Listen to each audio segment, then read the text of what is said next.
নিচে থেকে করতে পারো।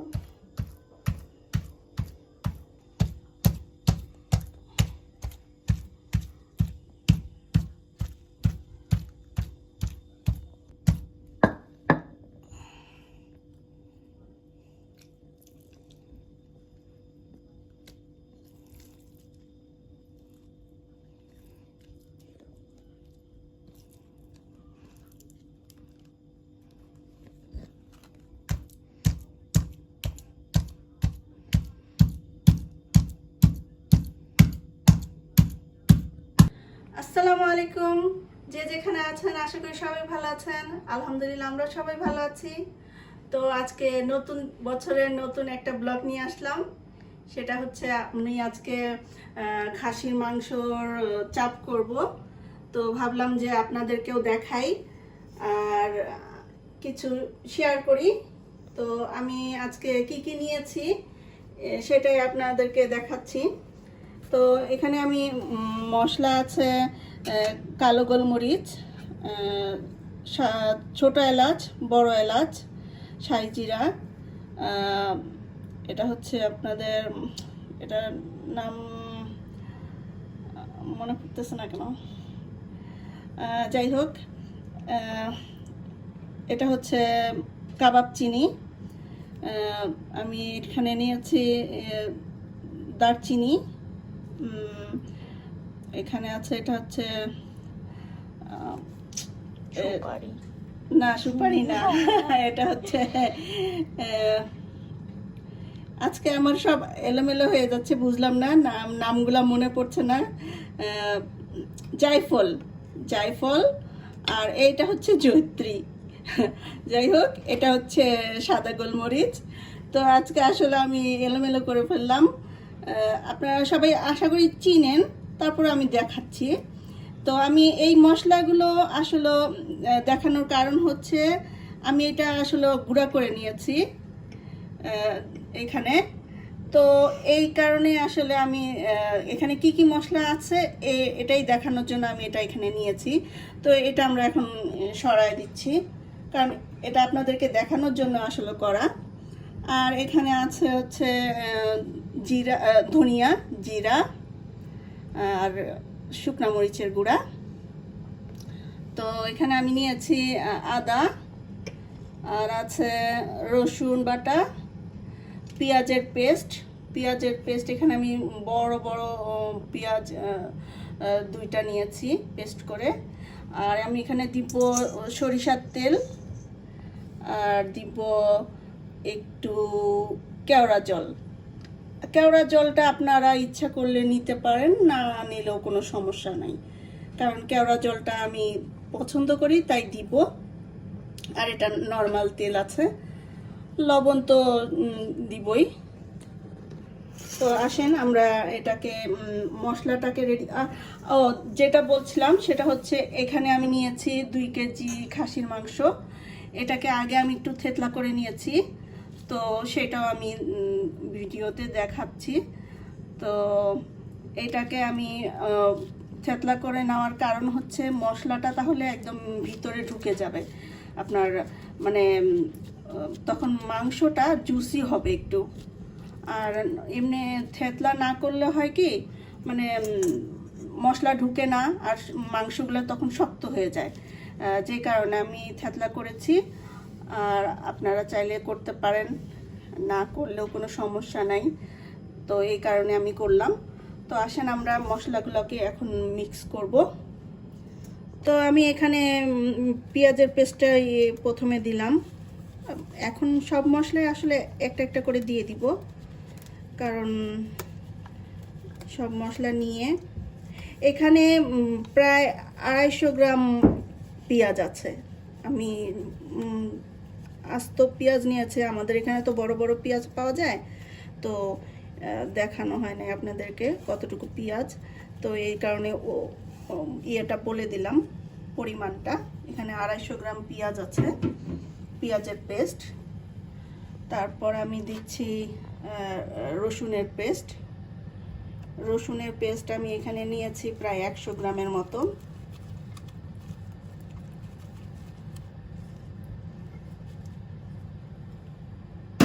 তারপরে এখানে নিয়েছি আমি এই যে আদার পেস্ট, এইটাও হচ্ছে 100 গ্রামের মতো। 100 গ্রাম আদাটাকে আমি পেস্ট করে নিয়েছি আর কি। তারপর আমি দিব এই যে মশলাটা, যে মশলাটা আমি আপনাদেরকে এতক্ষণ দেখালাম। তো এই মশলাটা আসলে আমি গুঁড়া করে দেই, আস্ত মশলা দেই না। আপনারা চাইলে আপনাদের ইচ্ছা মতো দিতে পারেন, বেটে দিতে পারেন, গুঁড়া করে দিতে পারেন, বা আস্তও দিতে পারেন, সেটা সম্পূর্ণ আপনাদের ইচ্ছা। আমি কিভাবে দেই সেটাই আপনাদেরকে দেখালাম, সেটাই আসলে দেখাচ্ছি। তো এখানে আমি দুইটা তেজপাতা নিয়েছি। তেজপাতাগুলোকে একটু ছিঁড়ে দিচ্ছি, কারণ তাহলে একটু ভালোই লাগে আমার কাছে মনে হয়। তারপরে এখানে নিচ্ছি হচ্ছে ধনিয়ার গুঁড়া, আর এখানে আছে 2 চামচ, চায়ের চামচের 2 চামচ ধনিয়ার গুঁড়া, 2 চামচ মরিচের গুঁড়া, আর 1.5 চামচ জিরার গুঁড়া। তো এগুলো আমি দিয়ে দিলাম।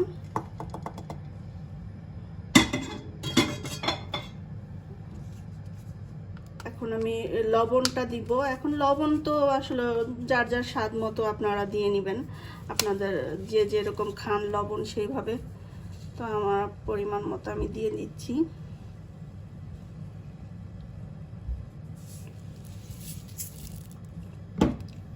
তারপর আমি দিব সরিষার তেল।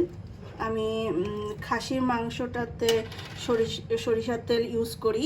সরিষার তেলটা আমার পছন্দ, তাই আমি দেই। আপনারা চাইলে দিতে পারেন, আর না দিলে কোনো সমস্যা নেই।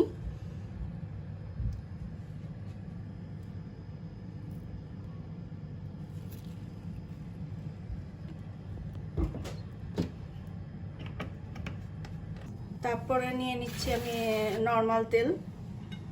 নর্মাল তেল আমি এখানে দিব প্রায় ভালো মতোই দিব, কারণ আমি মাখানোর সময় নর্মাল তেলটা নিয়ে নিই একবারে। আমি যখন রান্না করি তখন দেই না, একবারে মাখানোর সময় নর্মাল তেলটা নিয়ে নিই।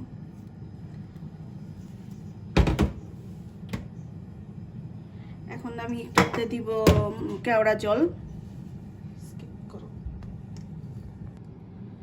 তো এইখানে আমি দিয়ে দিচ্ছি কেওড়া জল।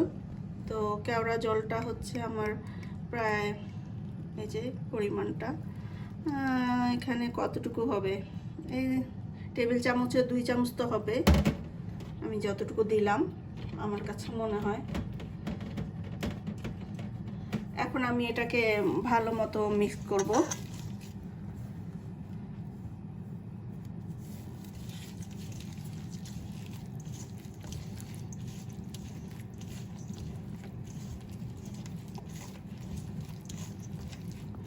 আমি এখানে পেঁয়াজের পেস্টটা দিয়েছি। অনেকে, আমি জানি যে অনেকেই চাপের মধ্যে পেঁয়াজটা দেয় না, আবার অনেকে দেয়। তো আমি পেঁয়াজটা কেটে দেই না, তো পেস্ট করে দেই, তাহলে সুন্দর একদম মাংসর ভিতরে ভিতরে ইয়ে হয়ে যায়। আর আপনাদের মনে করেন মাংসের মধ্যে কোনো স্মেলই থাকে না, মাংসর স্মেলটা একদম খুব সুন্দর একটা মশলার একটা ইয়ে হয়ে যায়, মশলাগুলো যখন ঢুকে যায় ভিতরে। তো আমার মশলাটা সুন্দর মিক্স করে নিলাম। এখন আমি মাংসগুলোকে একটা একটা করে এটার ভিতরে রেডি করব।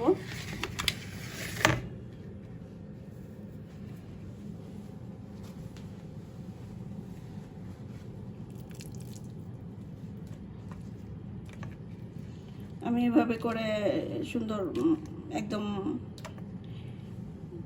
মাখায় মাখায় এটার মধ্যে রেখে দিব। তো আমি আসলে আজকে রান্না করব না, কারণ আমি এটাকে রেখে দিব রেডি করে। এটাকে আমরা কালকে খাবো, তো কালকে রান্না করব। তো আপনারা মনে করেন আজকে খাবেন, বা 2 ঘন্টা 1 ঘন্টা পরে মানে খাওয়ার দাওয়ার করতে হবে।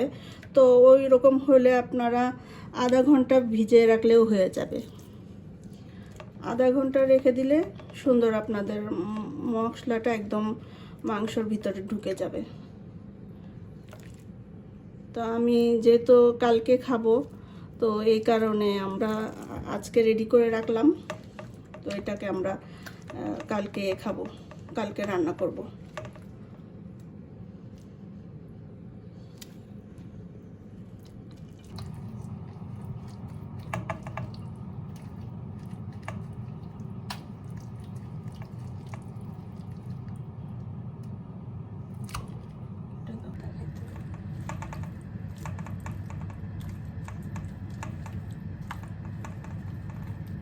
বলো।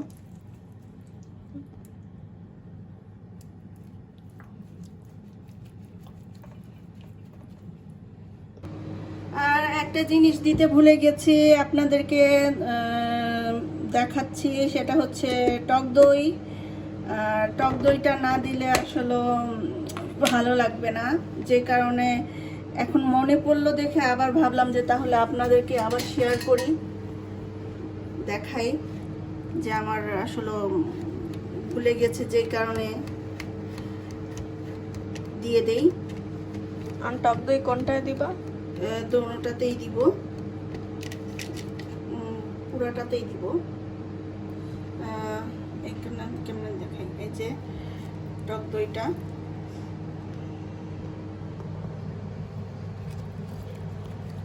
এখানে তুমি আন্দাজ করে কত পরিমাণ দই দিচ্ছ? এখানে আমি প্রায় 1 গ্লাস দইয়ের মতো দিচ্ছি, যেহেতু আন্দাজ করে দেওয়া।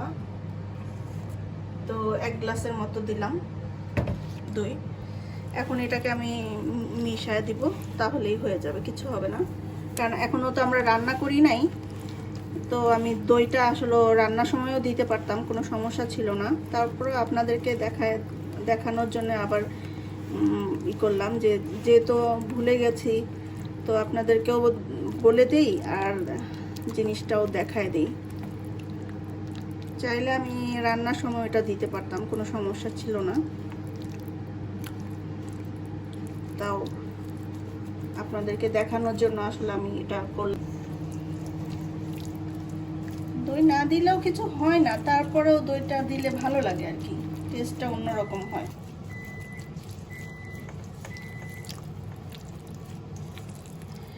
আমি এটা সবগুলো একটার ভিতরে করে ফেলবো, একটার ভিতরে করে রাখবো।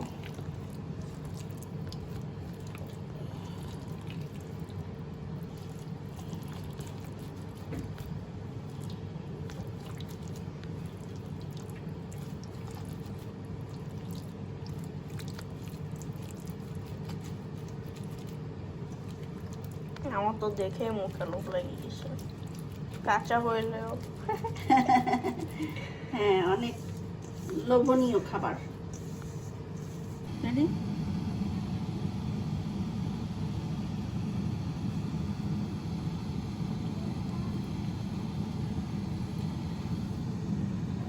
তো দর্শক, আমরা এখন আজকে এটাকে রান্না করব। আমার এটা এখন একদম রেডি, সুন্দর। তো আজকে আমরা এটাকে বসাই দিব।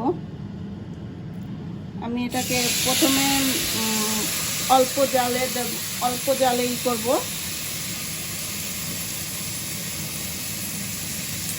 কারণ এটা যদি আমরা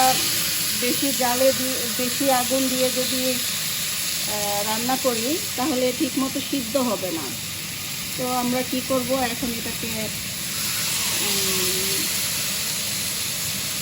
দিয়ে অল্প জাল দিয়ে মিডিয়াম আঁচে এটাকে রান্না করব।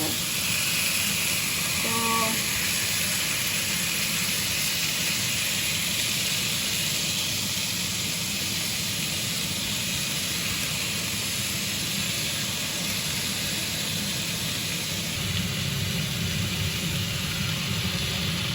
আমি এখন প্রথমে অর্ধেক দিব, আর পরে আবার অর্ধেক দিব। কারণ একসঙ্গে সবগুলো দিব না, একসঙ্গে সবগুলো দিলে এটা বেশি সিদ্ধ হয়ে যাবে আর ইয়ে থাকবে না, চাপের যে একটা ফ্লেভার ওটা থাকবে না, মানে রান্নার মতো হয়ে যাবে, মাংস রান্না করলে যেরকম হয় সেই টাইপের হয়ে যাবে।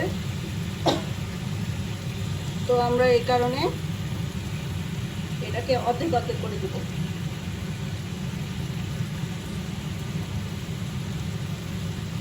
তো দর্শক, আমাদের রান্না শেষ, এখন শেষ পর্যায়ে, আর কিছু করতে হবে না, এখন আমরা খেতে পারবো। তো আসলে আমি পুরাটা ভিডিও দেখাই নাই, কারণ অনেক লম্বা হয়ে যাবে, কারণ আপনারা জানেন ভালো মতো যে মাংস সিদ্ধ হইতে অনেক সময় লেগে যায়, যেহেতু এটা মিডিয়াম জালে এটাকে করতে হয়, তো অনেক সময়ের দরকার হয়ে যায়। এই কারণে আমি আসলে বেশি লম্বা করি নাই, আপনাদেরকে লাস্টটা দেখালাম, শেষেরটুকু।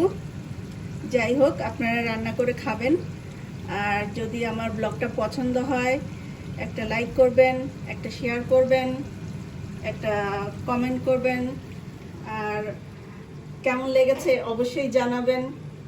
আর কি বলবো, আমাদের জন্য, সবার জন্য দোয়া করবেন, আমরা আপনাদের জন্য দোয়া করছি। আল্লাহ হাফেজ।